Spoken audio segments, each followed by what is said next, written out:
Throw Gang, we are joined by the horsebit head honcho, Lawrence Schlossman, and myself, the moister, cloister, oyster, James Harris. Welcome to the weekly Running of the Boys, back in person, now live on Fridays, and available behind the paywall, and on an untouchable, unhackable YouTube link. Lawrence, my short friend, how you doing, buddy? The only way to fly, bitch, we have determined that I am taller than you. But I do have, for whatever reason, a shorter torso. You're like a long, sexy, gazelle-like legs. You're like an albino horse. I'm like the albino gator that we'll learn about next week that got fucking slaughtered at the altar of Evan Mock. Mock Talk. In the Mock Talk corner with our boy, Taylor Okata. Ooh, spoiler alert. I guess, though, if you follow Taylor, you would have seen his ass. No, his hammies. Just on his Instagram. Just his his robust hammies being like, thanks for the pod, boys. Here's my butt. Which one? Yo, thank you. I wish every fucking guest would bless us with a little ass shot, immediately post-pod. Just so you know, like when somebody comes out the ring, whether you're Nate Robinson, dead, or Jake Paul, right? Fucking chilling with the baby. I want you to know. I almost forgot that we were on our super topical podcast. Yes! Bullshit, baby. That just happened, right?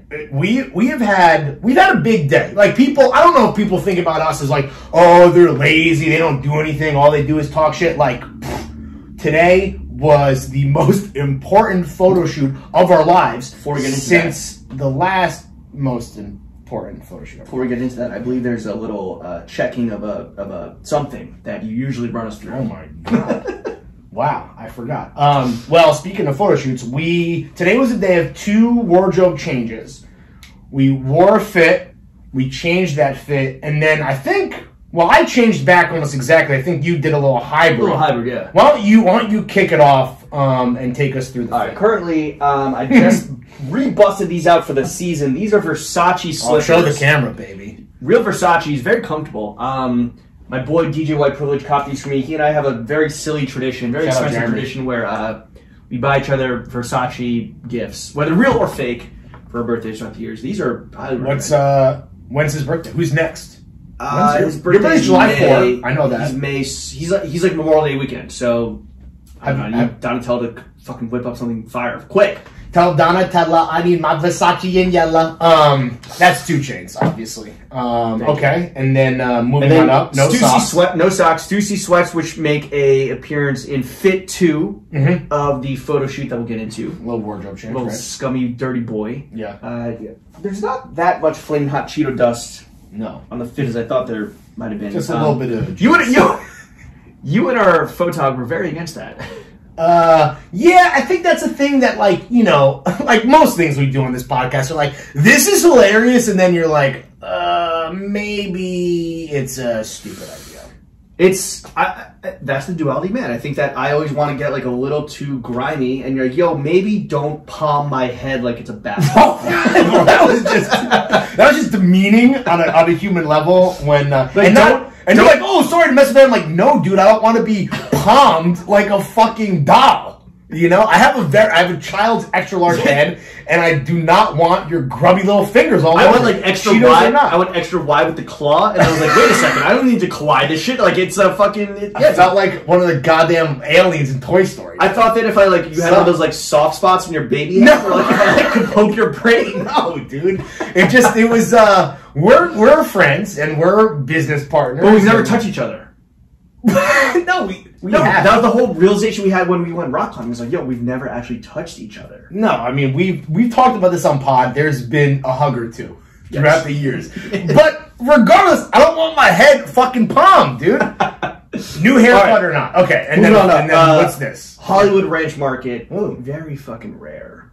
Shout out the boy, the trademarker of hard clothes, Noah Johnson. Really? He got it for you? No, he was like, yo, when you go to Daikon Yam in Japan, check out the store Hollywood Ranch Market. It's like, basically, it tries to be Laurel Canyon in the 60s, very hippy-dippy West Coast. Tokyo. But in Tokyo, a lot of fire. They're part of the whole, Mother Earth umbrella, which is, Blue Japan. Okay, got it. I think Nanamika, Okura, What else? Journal. Standard Journal? No, Mount Rainier Design is for Mother Earth. And it's one of these like Japanese holding companies, which is hopefully what we start seeing here soon, which is kind of like an incubator program for a lot of smaller brands, but they provide you with like logistics and operations and resources that smaller brands need. I love when a Japanese holding company cops a dying American outdoors brand and is like, give me that IP.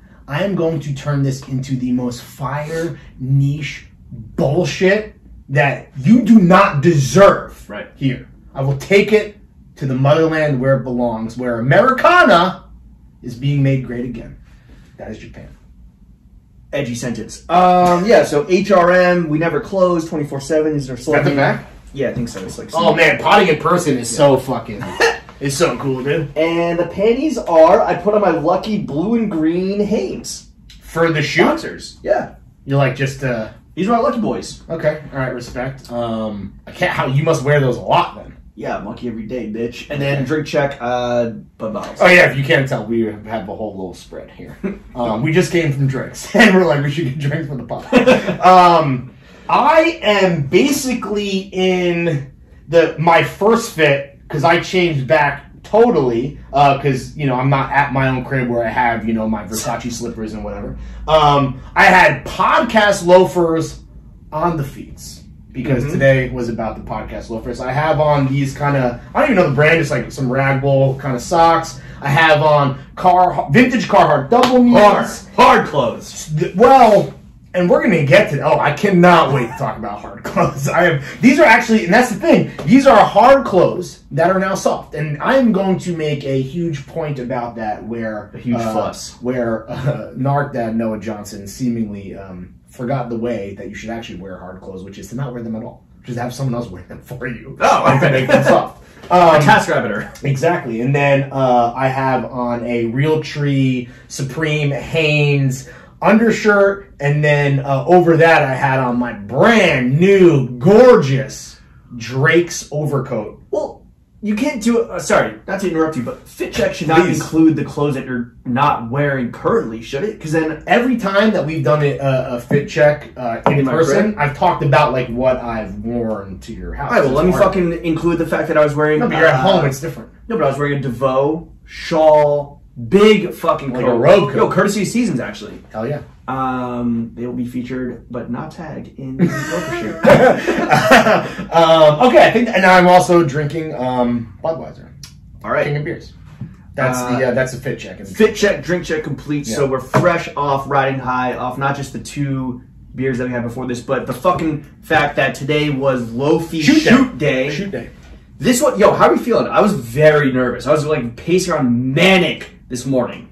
I definitely was. I thought it was a little more chill. We haven't talked a lot about this during the week. Like, we've done a few shoots before. I feel like we don't normally like really dig into like every minuscule nuance of the fit. Where I'm like, where we're asking each other what socks we're wearing. Right. Like this, no stone was left unturned. Every box was checked because I think that.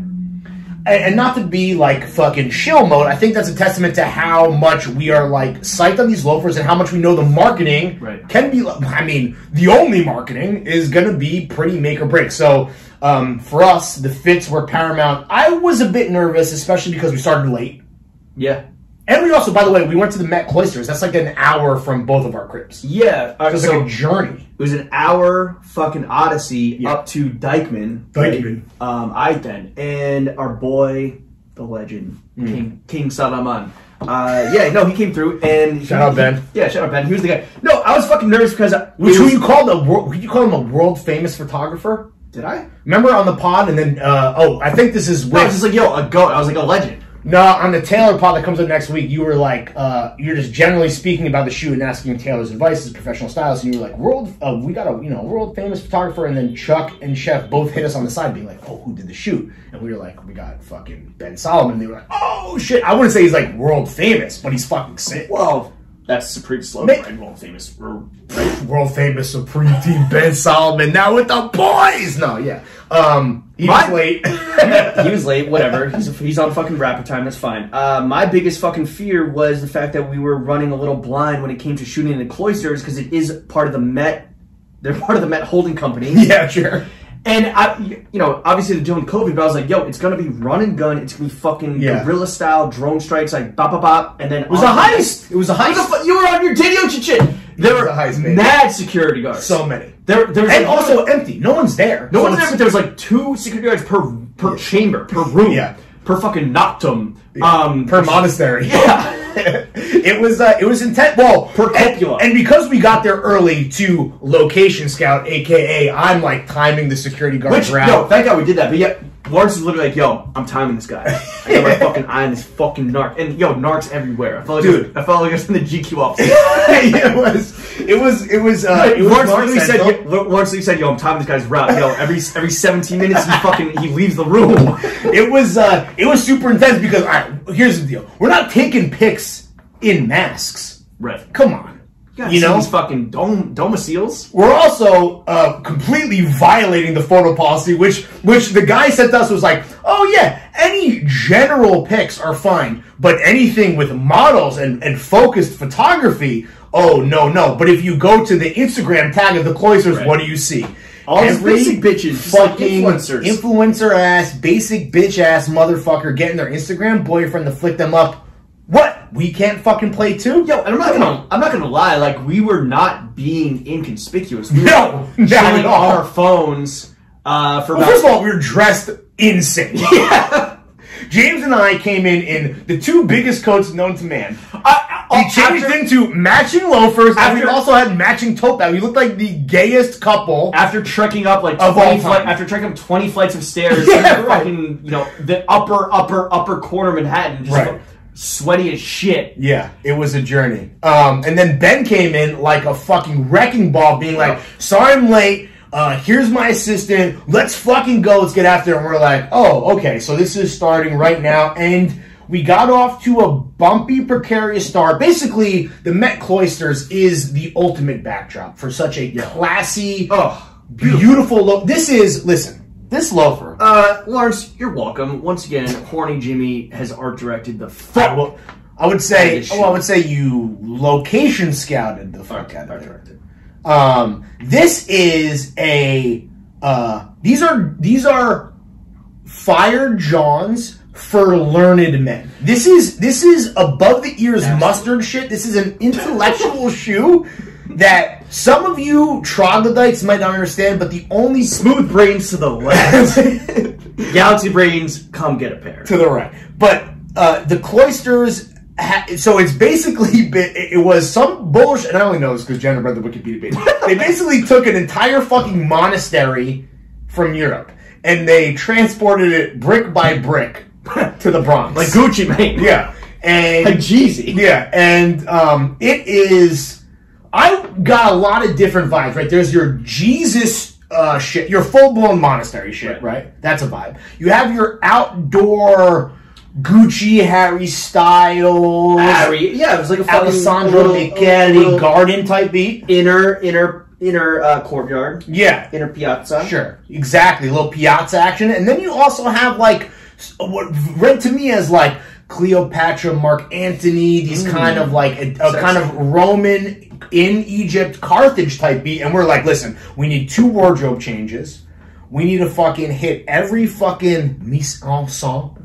What was Ben called it? In situ? In situ? In situ. In situ. Yeah. No one. It was a bunch of idiots being like, "I'm gonna say a big word. Yeah. I'm gonna sound fucking smart." But anyway, you guys want some Cheetos? It was running gun. We basically were trying to do fancy boy big coat fits. We got yelled at 3 times within the first 5 minutes. Once for taking photos, modeling. He's like, no modeling. Right, that's where we learned you can't model. Right. We got yelled at twice by the same security guard. Take our masks off. Right, can't do that either. And I think after a while, they just kind of gave up on us. Yeah, we were like, listen, we're just going to go, as we always do, you go fucking full turbo and you just see what happens. And if you're going to get kicked out, you're going to get kicked out. But ultimately, when we made our way to the outdoor portions of the Met Cloisters, we were kind of like in our own world. Ben fucking killed it. I cannot wait. So I will say that I am very fond of like the Take Ivy, Jimmy and Larry, walking to class, not a care in the world, fucking upper crust. My dad's a lawyer type beat. Dumb shit. You're not so much into that. Well, All right, I think the context kind of, the setting, right, thanks to me, was, I built that shit myself, brick. What, it was next level, and I think that, like, if you're gonna lean into it, you gotta fucking lean into the skit, right? I just feel dumb and stupid, like, well, you can't model at all. You hate doing all that stuff, right? I'm walking, I'm looking. Yeah, I do think that the Take Ivy, the pivot back to hashtag menswear, I hope it kind of... Well, no, it's not... First of all, we're about to sell loafers in like 2 weeks. So but that's why I really appreciated the second fit, and I really pushed that. Right, I was like, we need to do some dirty boy shit where it's like, I want to just throw these grease goblin shit, you know. Some grease goblin. I thrive in the filth. I want to throw these on and go to the fucking bodega and get 2 Diet Cokes, a roll of toilet paper, of peanut M&Ms, and a Raglan sleeve condom. Whatever that white podcast writer said. Yeah. Right? Like, are you going to get done the fuck up and dressed in the 90s loafers every single time? No. Maybe, and that's fine, but I think that these are versatile enough to also just fucking fit your dirty boy fits. Right. And that's why I was, like, very happy that we also got to throw on the Stussy sweats I had on, throw your real tree Stussy sweats. Fucking eat the most flaming hot Cheetos I've consumed in the last 10 years. You were having heartburn like a 45-year-old man. It was great. It was you're like burping and you were embarrassing for sure. But no, it was fire. It was a lot of fun. It was a great day. And we got in. We are the most, whether or not you think we are good models or bad models, or it comes easier to me than it does to you, we are the most fucking, when a photographer is like, yo, my day rate is whatever, we're like, all right, that's fine, we'll pay that. We're going to be done in an hour and a half. Yeah. Always, without a doubt.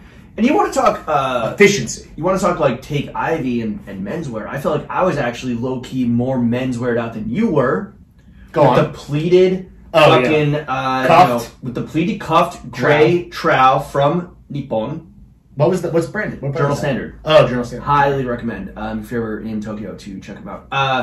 You meanwhile were in some fucking workwear.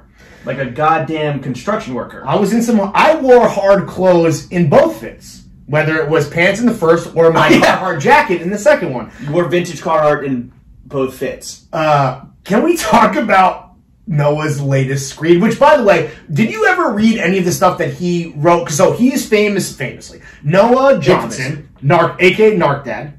Kind of like, I would say, would you say he was a mentor figure to us at Complex? Yeah. I mean, he hired me. A friend, a colleague, a lover. He hired me too. Yeah. But I don't know if he ever filed bylines for Complex Style, and he probably did. But he wrote a bunch of kind of, I would say they're like op-eds, right, for Forpins. Remember, like, he was defending Crocs at one point. Skater. Oh, right. Fashion, fuck off, fashion, skaters, whatever, some bullshit like that. He has been known to do old man yells at cloud typewriting. And this hard clothes piece was no different. I mean, correct me if I'm wrong, but I feel like the Crocs piece and the fuck off fashion, skaters forever, skaters never die. Skater died, dude!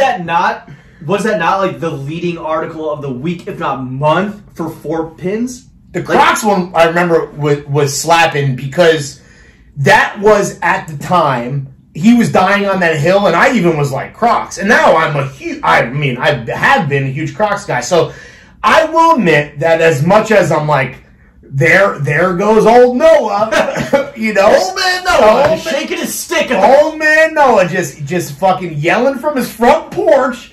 I would have gotten away with it if it wasn't for these meddling kids. There's no old-fashioned hole digging going on.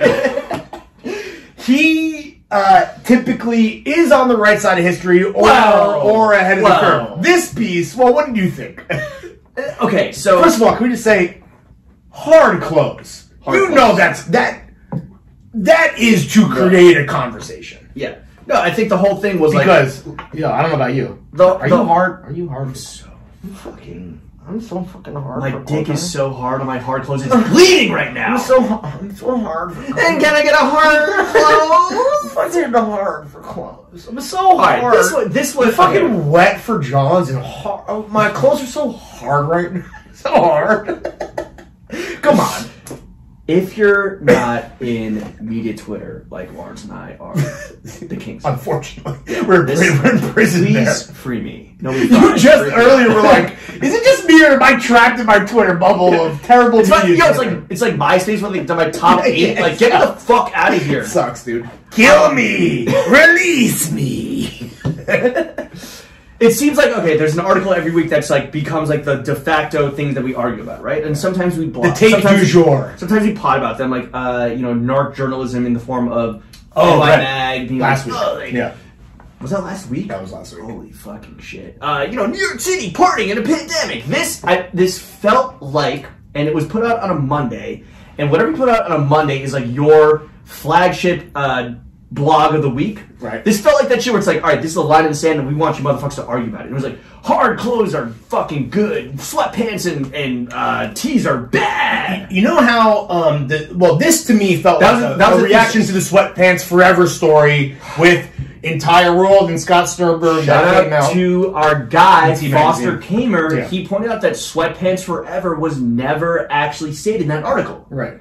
It was really just about the implosion of like the fashion industry. And I think he also pointed out that there's a version of that story that like that's something that has that the Times for whatever reason had been pushing. Either way, this felt like not a rejection of that, but definitely like a counterpunch to some degree. Yes, with not explicitly, and clearly just like a counterpunch to the general discourse of like, oh, like work from COVID, sweats, brah, chilling at home. Yeah, and the fucking Stussies and the real trees, whatever. But then I was reading it and I was like, yo, I kind of like, okay, respect that you're willing to take the stance now. Yeah. And then I was reading and I was like, wait, this is just you. This is really just a profile, a mini profile or mini like. A mini dumper? Endorsement. A mini dumper? Mini dumper. It was a chart. Yeah. It was a chart. It was a chart just for your brand's mantle and some other shit. Well, it was a chart of like, 2 or 3 brands and 2 or 3 stores that like clearly are his homies. Which is like, yeah. So, Noah skates. Noah used to climb with me, and then he stopped climbing with me, and maybe, I got that little chip on my shoulder, and then just, I miss him, but that's fine. It's totally fine. His boy, Ranger Dave, still climbs. That guy's fine. Is he a wharf cat?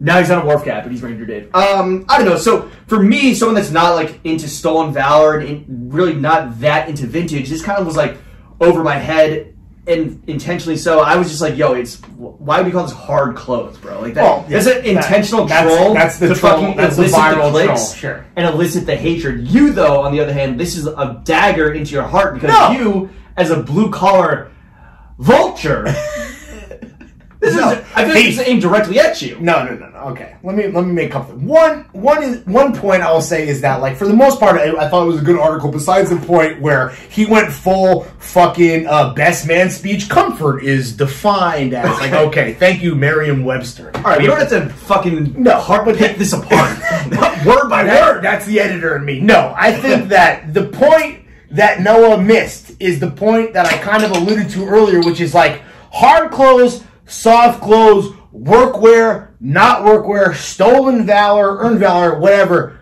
The key here is that buying vintage workwear is what is hitting, and for good reason. Guess what? The most comfortable pants I own are vintage double knees. Did I break them in myself? No, I did not. Did I pay more money so that basically, for all intents and purposes, someone else did it for me? Do you ever feel inadequacy or emasculation in that you have not broken them in yourself? No, because I look fucking cool, and for somebody who, and guess what? The point of the article is this idea of form versus function. I can still get that even though I didn't wear these. I didn't buy them from Dave's. I didn't wear them to my service job. I didn't fucking break them myself. And I sat for 6 hours a day potting. Yeah. I wear my fucking vintage Carhartts to the podcast factory, and I am okay with that. This is pretty hard. No, these are well, whatever. Right here? Well, you're touching my seam. Touching the rivet. Yeah, you got your hands all over my rivets, though. Is your rivet hard? James is grazing my rivets, and do you know? I mean, jawnz hard. I take some joy in turning my hard clothes soft. Yeah, but you can't. But do this that whole often. idea of like, yeah, like the t-shirts are scratchy and the coats Okay, are that's stupid. and the coats are uncomfortable, but the armor that it brings like it is. Oh, listen, I'm not trying to call out Noah, but for the most part, when I read it for 15 minutes. when I read this shit, a lot of it is, if you think that this is my final point I'll make. Right? Okay. There is absolutely truth to the idea that wearing blue-collar stolen valor is performative bullshit. But there is just as much performative bullshit as writing an article like that and dying on the hill that tries to make it seem like the most comfortable clothes are the kind of clothes that are legitimately not comfortable to wear. And I'm not going to judge anyone for whatever they wear, by the way. I don't care if you're listening to this in a full entire world fucking sweatsuit. I don't give a fuck. All right, last point before we move on. This just felt like one of those conversations where, it's happening on the 25th floor of One World Trade, where it's like, whoa, this should be an article. Like, oh, like you wear sweatpants to work. I'm wearing fucking camber tees that were, made out of raw a slack bit gone too far. Yeah, it's like, yo, you're wearing your slime GQ merch. Guess what, bitch? I'm wearing my fucking camber ass. Oh, really? I got my GQ Onyx pampering on, bitch. I'm wearing death on my hoodie. Yeah. Shout out GQ. I mean, listen, Noah's a great writer. That's an interesting take, and I think it's like, listen, if you get fucking in a position where you can share takes like that, fucking good for you, dude. And that's you're why at the top of the mountain, bitch. You'll never hear or see the Throwing Fits Blackstock Weber loafers on GQ.com. Basically. You will blacklisted. What you will see on GQ is, and every other media site these days, what's that, it's gift guide season. Oh my god, bro. Well, listen, I don't know if people have hit you up, but like, oh, do you have gift guide? First of all, second volume of the Dumper just dropped. Yeah. And we now got, because of you and your amazing feedback, appreciate you. Cheers. Cheers! We got Chef, and we got Chuck in there, and it's good to see the boys, the Groms, cooking. Yeah, you love to see that. And dumping. And, and dumping out. We got to watch full loads. We watched Chuck dump the whole process of him dumping out. Yeah, we did. I think that gift guide season is incredibly overrated. The fact that we're in... Bullshit. What? It's all bullshit. Oh, it is? I thought you were saying that is bullshit. Yeah, dude, fucking every day on the internet in recommendation land is fucking a gift guide. So, for anyone asking us to like, do the TF gift guide, well, one, buy the fucking loafers. Two, fucking hit the Patreon, which I guess if you're listening to this, you already do. peep the fucking Dumper, and then also, grail.com/Sartorialiac. Fucking buy my shit. You know what every gift guide is? And this might be me on my Noah Johnson. This might be the hill that I die on, is getting upset about the quid pro quo. Oh, it's all SpawnCon.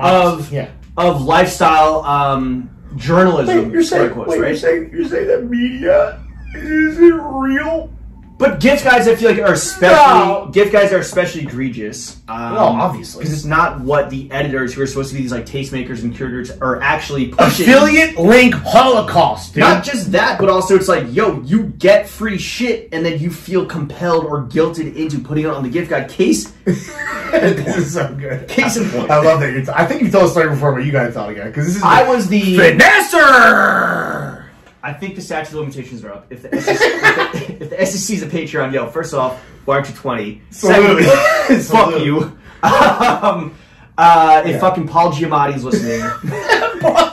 Why would Paul Giamatti be listening? He's like, billions. Billions. Okay. Keep up with Chuck Rhodes, bro. Chuck Rhodes. From the Southern District. It's my second favorite shop for industry. Hell yeah. Yo, Robert, come on the fucking You slid his DMs, right? I did. Did he didn't hit you back? No. Did he even read it? No. He's like 6,700 followers. For 6,700? Like 6,700. What? Yeah. We better get him on the pod. Also, by the way, nice cock.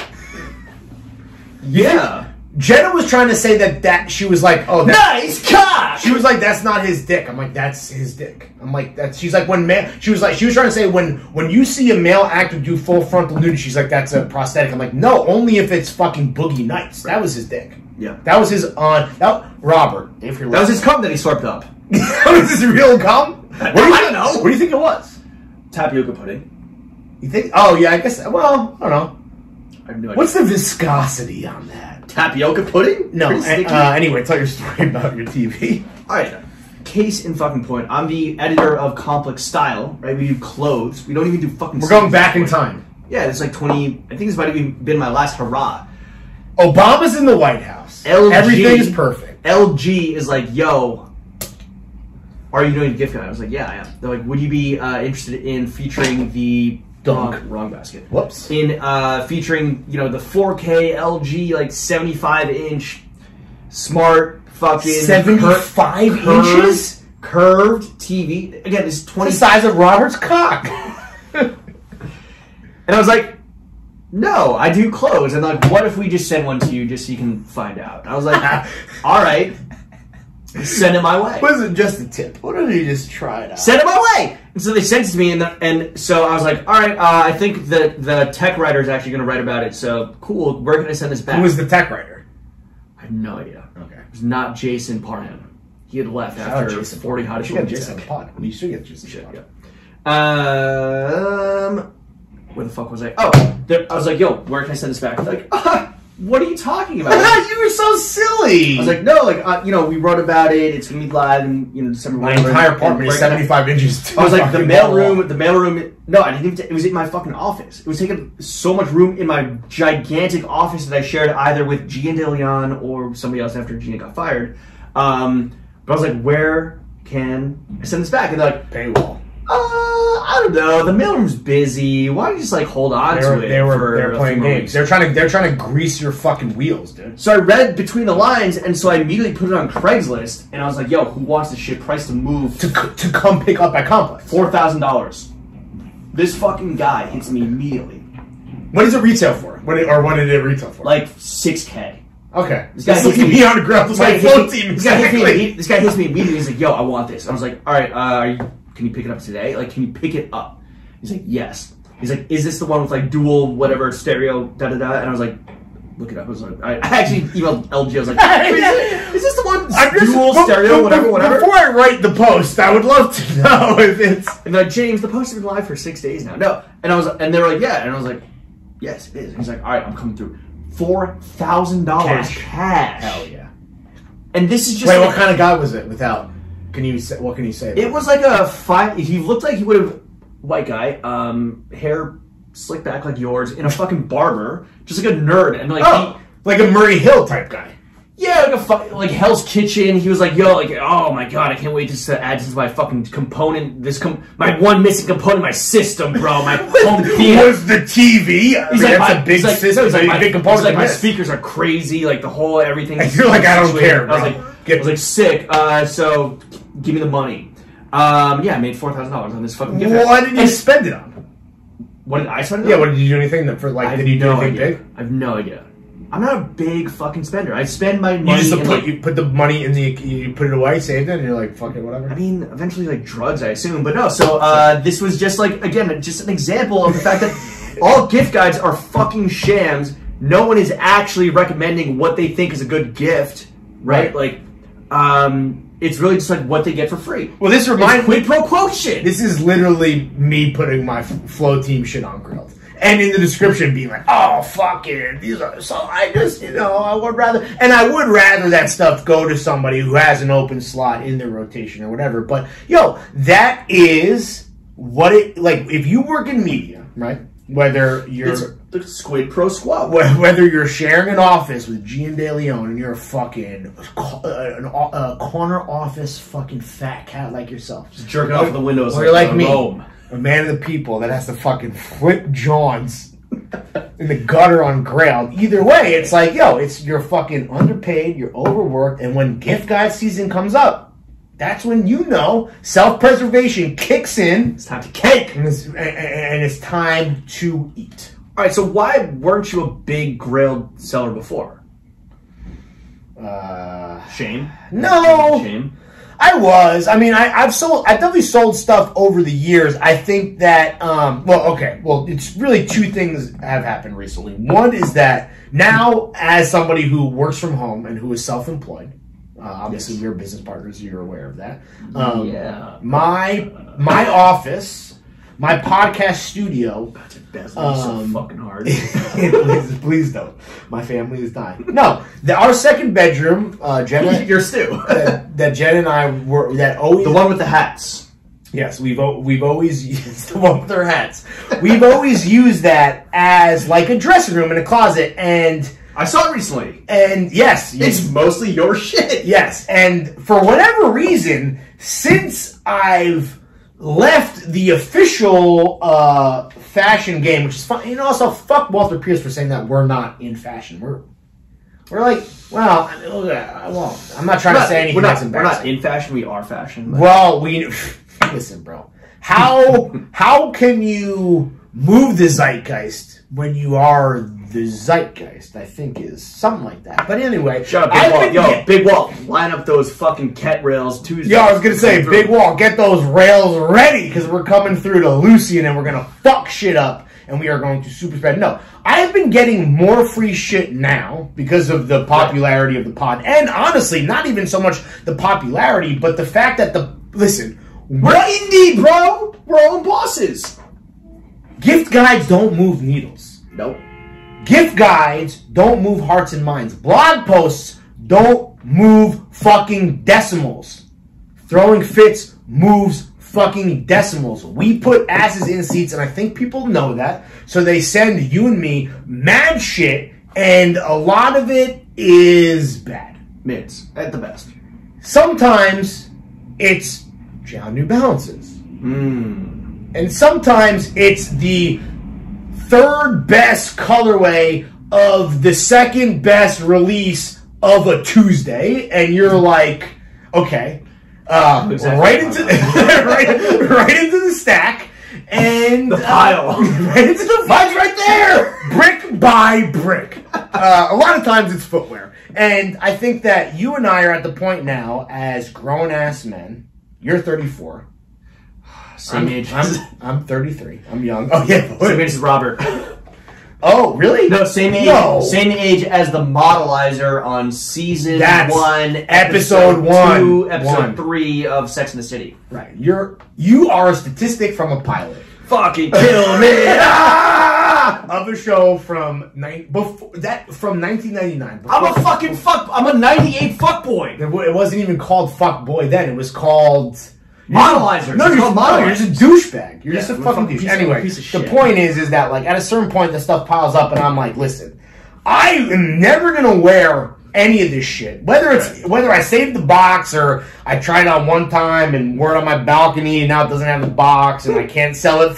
I can't sell it to StockX. Either way, I have been forced by my beautiful, loving wife to purge. The boss, the manager, the woman who runs the whole show. So now it's available to the public. And you know what? Can I say something crazy? I have been resisting this for so long. Things that I never even wore, things that I never even really liked, I was like, no.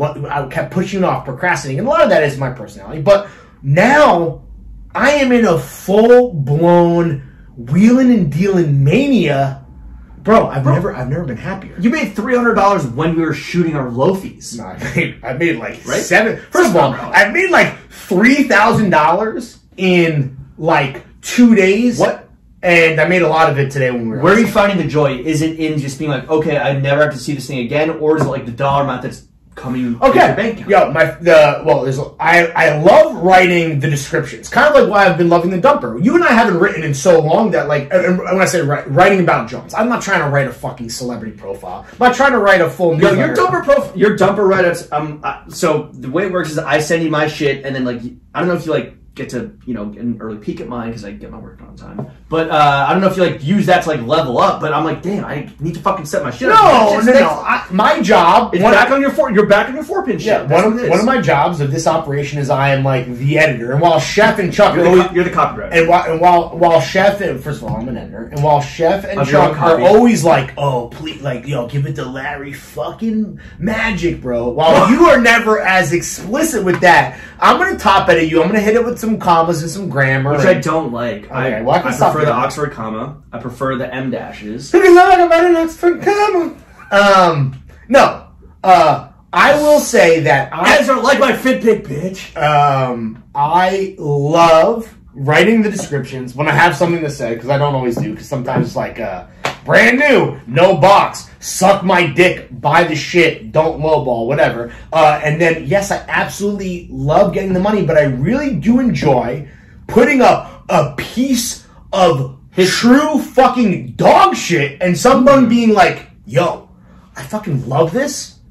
Let's fucking barter. And I'm like, yeah, dude, let's go. Of course. I literally could not care less about some of this stuff, and to know that a dude out there is fucking hype and is going to get a crazy deal because I literally could not care less about a lot of this stuff, it makes me feel good. It fucking, it fills me up, and I execute, and I hit fucking complete. You love a haggle. It's in your blood. That's not anti-Semitic. You know what else is about to be in my blood? What's that? The motherfucking vaccine. Transition, God. Mamma mia! Dr. Fauci! I don't care. Put the little vaccine in my motherfucking peel! I don't care if it's Pfizer. I don't care if it's Moderna. I'm about to fucking spread my cheeks. Yeah, dude. Just boof it up my ass. Yeah, dude. This shit is hitting for our set. How pre-horny are you for the horniest summer known to man, where the vaccine hits and it's about to be cheek-clapping season? All right, so our age set, our privilege set, like we're set to we're set to cop the vaccine on I think it's like April, May, June, right? So again, coronavirus vaccine. Our vaccine carbonara. Captain, we're on due course to hit peak horniness. June fucking 1st. I cannot wait. That's what you've already said you've already marked it on your calendar. Bro, first of all, July is the horniest month of the... You farted? No, I was looking at your calendar where you marked... Oh, yes, my calendar. That's your birthday, too. Well, July 4th, which we've established earlier. I mean, weird. We already talked about this. Like, the end of summer in New York City this year was fucking off the charts. It was the last ditch to get fucked. Yeah, this is the escape from New York. This shit in 2021, I hope you have your sexy fits ready. I might get my belly button pierced. Yo, please do. I might get my fucking Evan Mock shit, dye my hair pink. You're gonna fucking only wear, like... I will say, from what I know about you, you're gonna fuck a lot. I mean, it's just gonna... You're gonna do it. And I'm happy for you. I'm really happy for you. And you... Here's the thing. You so know that it's about to go fucking down that it's now... You're even like...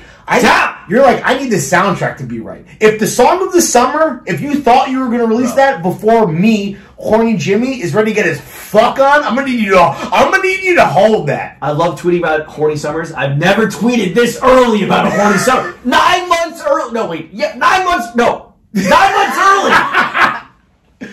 If you're a musician and you have a fucking summer band, listen to this guy until June fucking 1st. If you got the next WAP, you got that wet ass dick, hold it. Damn it. That Raglan ass condom type beat. You see all the condoms in my trash can. Anyway, Lawrence, what was there in Spotify Wrapped? Speaking of wrapping it up. Wait, so I use Apple Music. Oh yeah, that's like a broke boy. I honestly feel privileged that you and I can. How do you even access? Can you go first? Okay. No, I can't because my phone's recording. But first of all, if you did put your Spotify Wrapped out there, one, you're a fucking loser. Yeah, like that's cool, dude. Yeah. Well, no.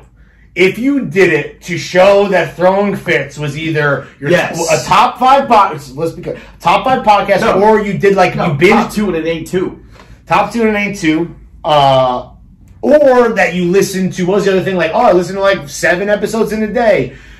Seek help. But like, also, thank you very much. Sorry for your brain. What I know you're a big like rap caviar guy, so I can only imagine your shit was like kind of like skewed. Fuck rap caviar. I'm a big clout culture guy. Clout culture, that's what it is to me. Which is rap caviar, but like you're 12, right? Basically the same thing. So this was weird. My top song was a song that I just fell into a few months ago. Yeah, okay. I think the guy's name is White Rose Moxie. Really? That's a real called IHOP. It's the song that soundtracked our climbing video. Oh, should this be the outro music for the episode? Absolutely. I like that. To quote season 1, episode 2 of Sex and the City. So for some reason that was like my top song. My top artist was Neil Young, which is like pretty consistent because like Neil's my fucking king. Yeah. I truly think that Neil Young walks that Playboy Cardi could fly. That's just like weird voice, fucking vampire ass motherfucker. I was in the point. What's your favorite Neil Young song?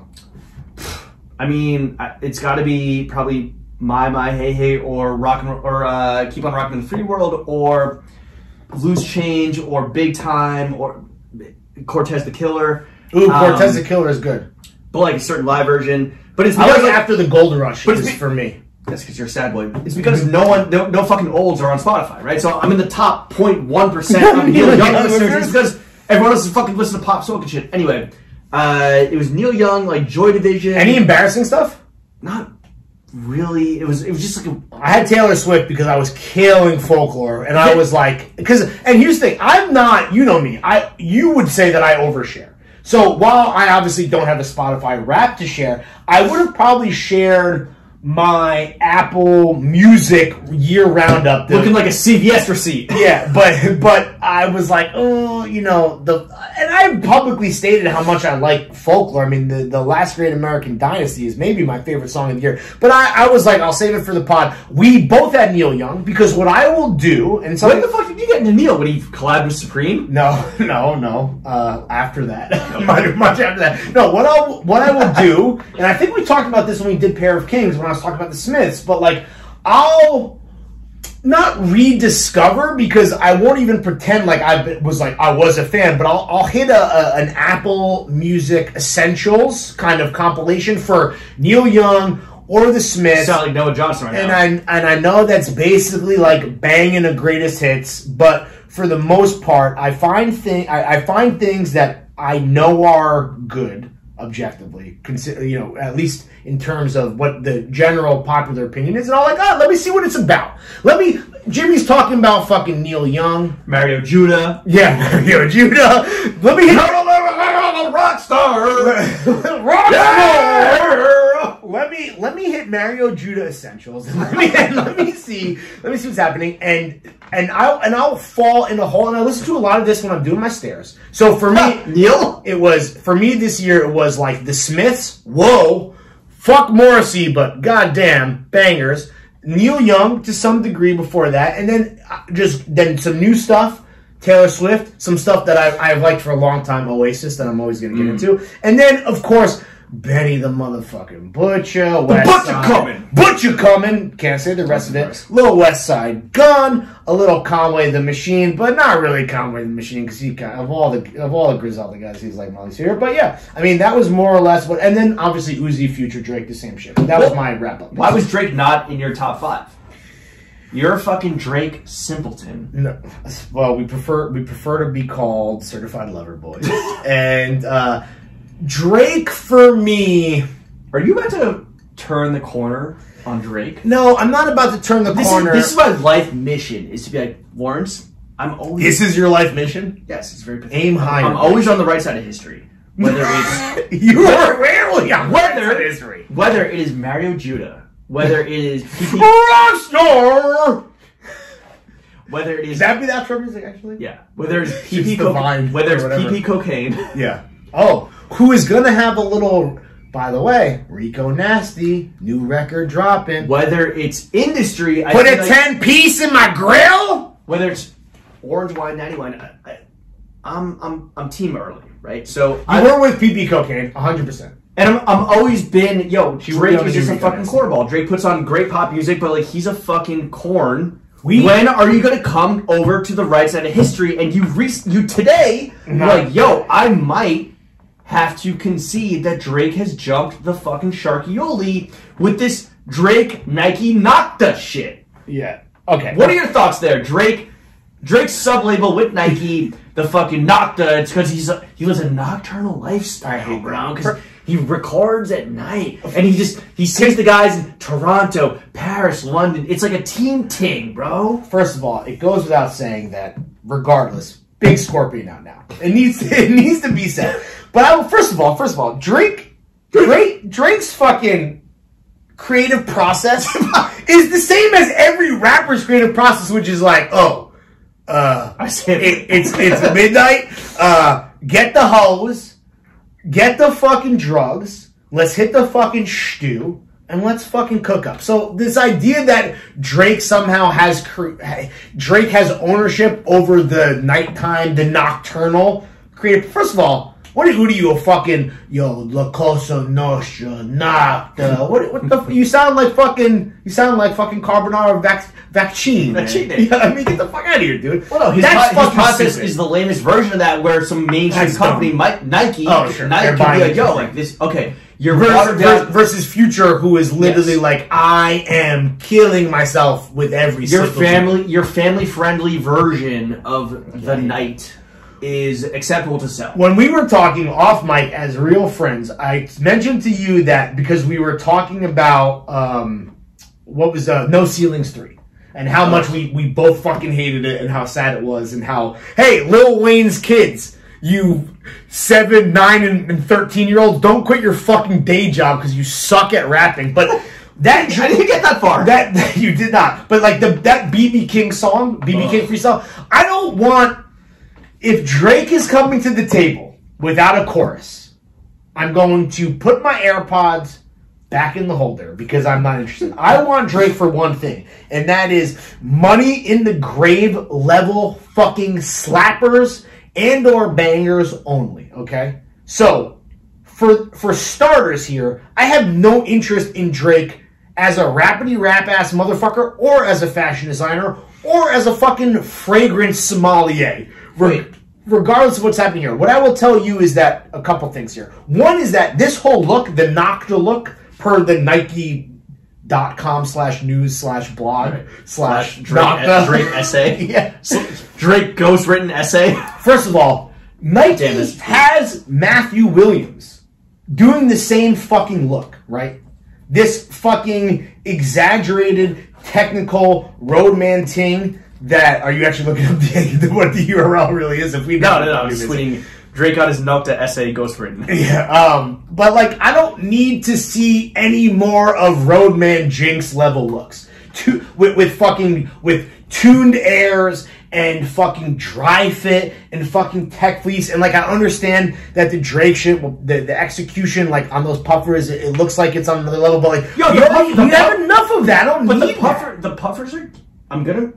As a Drake hater, I'm going to admit that the what's the price point? I would love to know the price point, which we know. Brendan Dunn was tweeting it, and I tried to find his shit earlier, and I was like, oh wait, I don't even follow Brendan Dunn.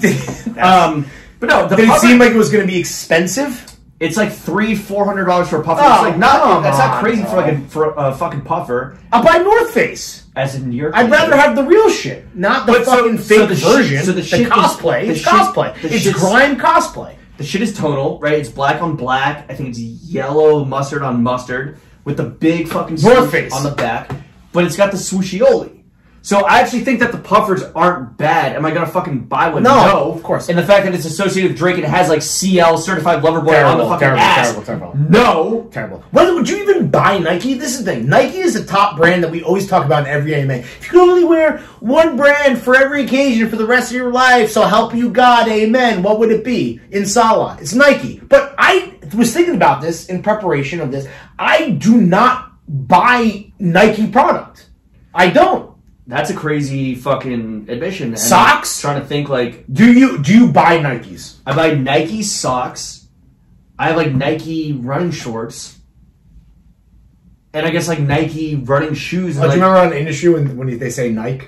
We had the whole night. That was yeah. great. No, but they reference in the show. Oh, yeah. Fucking industry best show. Yeah, TV. so Shout out Robert. Come on. I am. His name's Hanson Wally. It is definitely really whatever. This shit is this is Drake. Bro, are you ready to admit that Drake has become a walking parody of himself, and any move he makes can only be interpreted through Drake being a fucking gigantic cornball lens? So I would like to walk back me saying that I don't want Drake to be a fragrant sommelier, because the candle shit, bro, is right, so wrong. The candle shit is so obviously over the top that it is ironic, and I like it. The Nike shit is so genuine, and Drake trying to genuinely be hard and genuinely be a fit god is that's where I have to draw the line. He did full circle back to Narc Dad Noah Johnson with hard clothes. Drake did say, I want the hardest jackets. Yeah. The hardest running tights. So the hardest batting gloves. I think it was a different type of hard. Not like I want to be able to break these. I want to be able to give these leggings a backbreaker over my knees so they crust up like horny Jimmy's towels. On June 2nd. Read the fragrance. You have the fragrance names. Read the fragrances. Drake candles. This is in the Post, right? This is New York Post. The paper of record. I don't remember who he's collaborating with. Right. It's like his own shit. Who gives? The descriptions are next level fucking jerking off. Just read the names of the copywriter bullshit. They use the word Oriental way too much, by the way. But I think in that one time is no. Okay, keep talking. No, I think this is Lawrence defending usage of the word Oriental. I think it was Rob. Clip this out. No, it was a proper. It was used as a proper noun with a qualifier. All right. Let me read the names, and then we'll get to the Oriental shit. Carby Musk. That's the Drake scent. Also, Drake, your scent, bro, is Tom Ford Tuscan leather. Actually smells like Drake. It's the personal fragrance he wears, which inspired BWFH. When we were going up to Dykeman, by the way, on the same train but in separate cars, like because we are star-crossed work husbands and didn't even know. I was listening to Nothing Was the Same, and I was listening to Tuscan Leather, and Drake. That's the thing. Like Drake apparently has this like signature scent that they've been working on. Bro, just wear Tom Ford Tuscan Leather smelling like a brick. Tom Ford Tuscan Leather smelling like my dick. All right, if you want to smell like Drake, though, it's musk, ambers, cashmere. Cashmere is not a smell. Suede, not a smell. Velvet, not a smell. All right, next up. Okay. Sweeter Tings. I like it because this is so corny. It's good. I like this. This is good. Is this him actually trying to be like cool, or is this him just no him trying to be cool is Nike. This is him doing like Drake, I'm a meme. All right, keep going. All right. Sweeter Tings, an addictive and nostalgic Oriental gourmand fragrance with the subtleties of comfort and good. Oriental gourmand. Hey, sounds like somebody I know. What about that was racist? What about bergamot, lemon peel, dark voodoo rose, warm cedarwood, and soft musk? All right, keep it going. Screams Oriental gourmand. This is the worst one. Williamsburg. Yes. Williamsburg sleepover. Oh, you already know. We got a suite at the White Hotel, baby. First of all, your signature scent is Greenpoint sleepover, so who are you to fucking judge at all? When are you dropping that shit, motherfucker? Shout out to Williamsburg Hotel, home of Le Crocodile. Great restaurant. Next up, Good Thoughts. Whatever, who cares? Keep going. Fucking What's his next one? Cadillac Muscalene? Cadillac Muskoka. Oriental woody fragrance that emulates the smoldering warmth of burning woods, golden embers, that sounds racist, and the feeling of being cozy by the fire. I will say that if you're gonna use Oriental in your listen, as a editor, the O word, and also according to some copywriter, you're allotted one Oriental. Yeah, this was you can't use three. two. This is two. It's two. All right. No, it's two. That's way too much. Okay. How does this stack up to Travis Scott by Rado? All right, where to begin?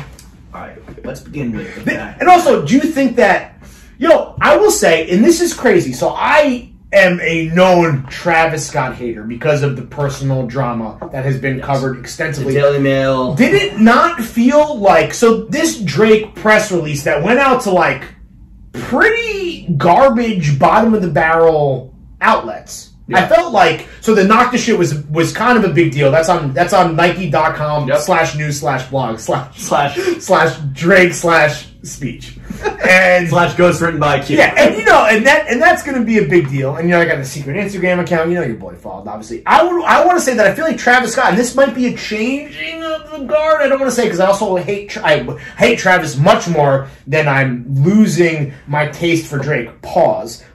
But I feel like the Byredo Travis collab really was bigger news than any of this Drake candle. Well, it's the Drake shit is they're candles.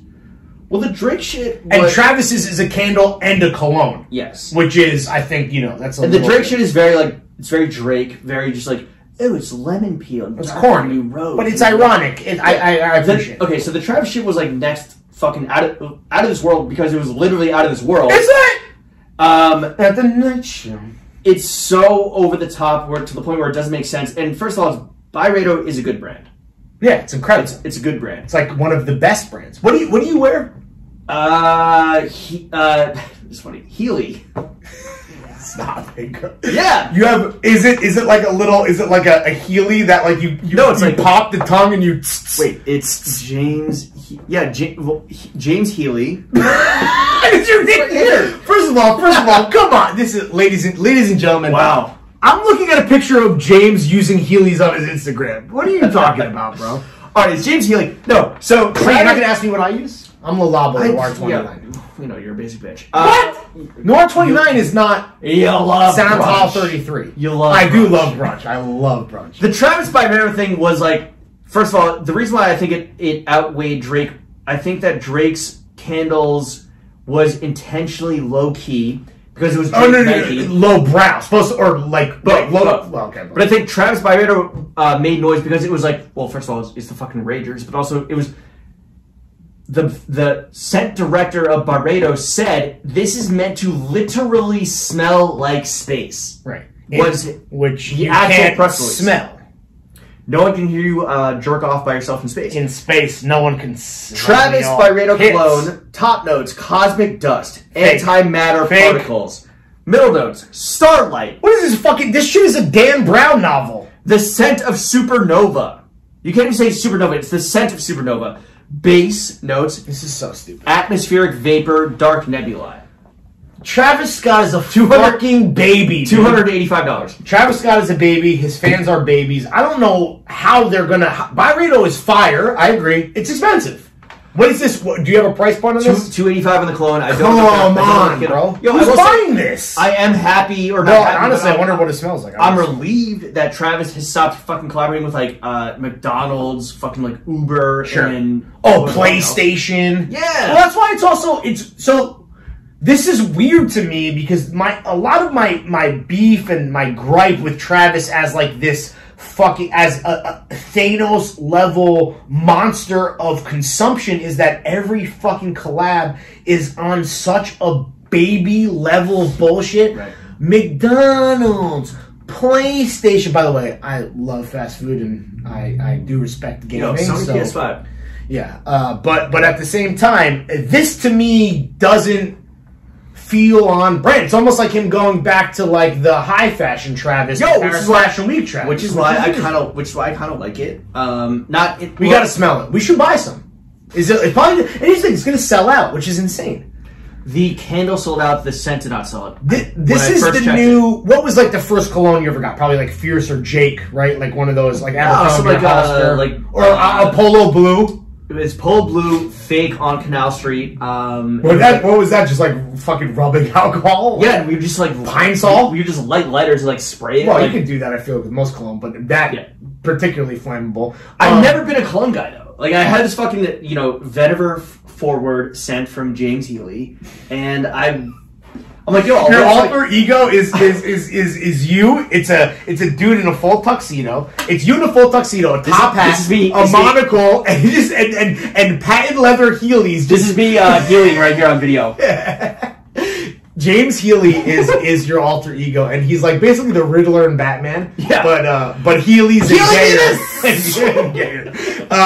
Okay, so we should buy some. We're gonna buy some. It's $285. The reason why right now we're gonna buy it right now on pod.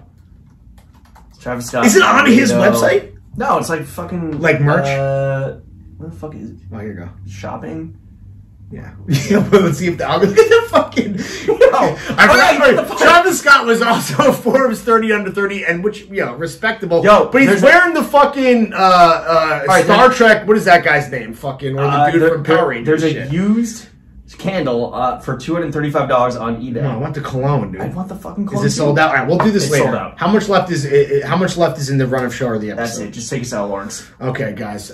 This has been an in-person, boys only, hyper topical, high energy. Sold out. James wearing Heelys. Next level episode. And, you see me in the Heelys. And we have some good outro music coming, and I'm going to. And we're hard for jawnz. The jawnz are so hard. They're so fucking hard. We're hard. And our jawnz are hard. And, oh my god, alright, that is episode. I'm so wet. James, slap that motherfucking music. James Healy. Yeah. Healy on out of here. Slap that motherfucking music off us.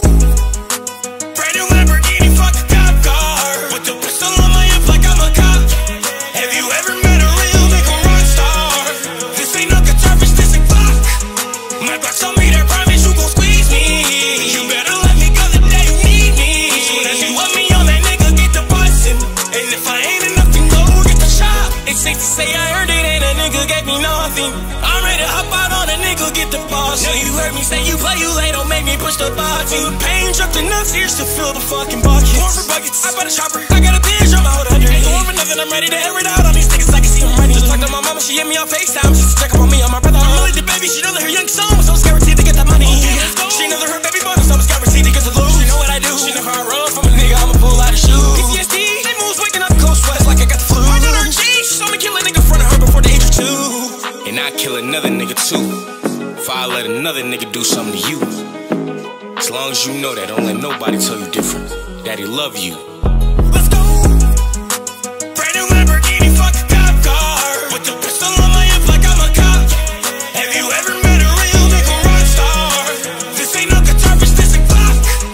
My Glock told me that promise you gon' squeeze me. You better let me go the day you need me. Soon as you want me on that nigga, get the bustin'.